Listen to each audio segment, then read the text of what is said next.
Traditional image prompting often relies on long, messy paragraphs that result in chaotic gibberish, like the UI mockup on the left. But as you can see on the right, using a clean JSON code block produces a pristine, highly readable mobile interface. We can achieve this precision by installing the awesome GPT Image 2 local agent skill. This upgrades your local AI assistant into a tool capable of generating structured visual instructions.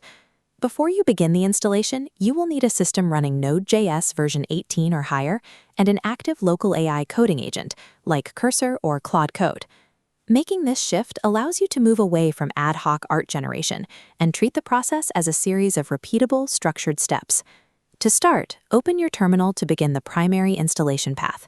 Execute the command npx skills add freestyle fly /awesome GPT image 2 global all copy to fetch the unified style library data.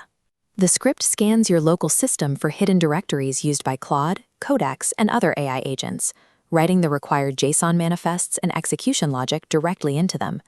This command line approach is entirely local, meaning you don't need to configure complex web hosting or database services to get started.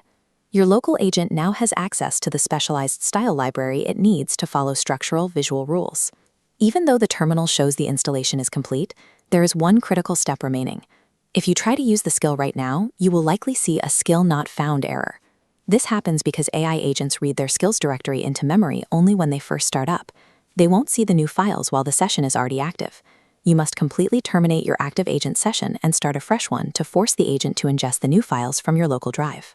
Once the session is restarted, test the installation by asking the agent to use GPT Image 2 style library to create an infographic prompt about Codex.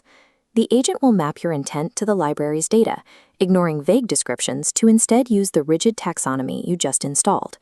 This successful response proves the agent is now retrieving and applying the specific data structures stored in its local skills directory. Take a look at the output block your agent just generated. Instead of prose, it generates a JSON payload divided into modular blocks. The first module defines structural layout and visual style for scene composition. Further down, the code specifies aspect ratio and negative constraints, rules that prevent the engine from adding unwanted elements or hallucinations. By locking in variables like the iOS platform and a 9:16 ratio, you force the engine to use the correct interface artifacts rather than guessing. Applying these programmatic boundaries to the prompt reduces variations in the output, which allows for more consistent results across multiple generations.